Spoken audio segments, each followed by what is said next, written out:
दोस्तों, हमारे पास यहाँ यसाया का एक कलाम है कि वो पेशगोई करता है जब मसीह की वापसी आएगी क्या होगा।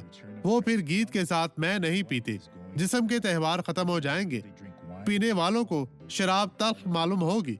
तो आए सिर्फ खुदा के कलाम का नजूल करें। अब हम इस बात की तलाश नहीं करेंगे कि इंसान क्या पैदा करता है, बल्कि इसकी बजाय बाइबल में क्या है और जो हमारी हकीकी निजात है।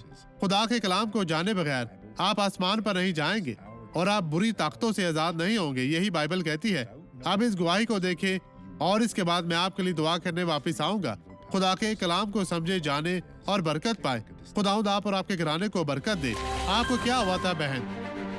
मैं यहाँ तक कि देखने के लिए टेस्ट कर रही हूँ कि क्या ये सही है। मेरे बाजू में बहुत दर्द था। दूसरी बार जब आप यहाँ थे तो मेरी कमर से दर्द ठीक हुआ था। ये तीसरी बार है जब मैं ठीक हुई हूँ और आज मुझे कुछ महसूस नहीं हो रहा है। मेरे बाजू मैं ये चला गया, वापस नहीं आएगा।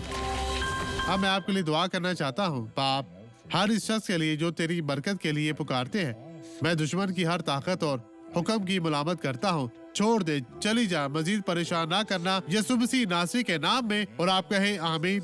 मैं ईमान रखता हूँ। खुदावंद आपको बरकत दे मसीह में।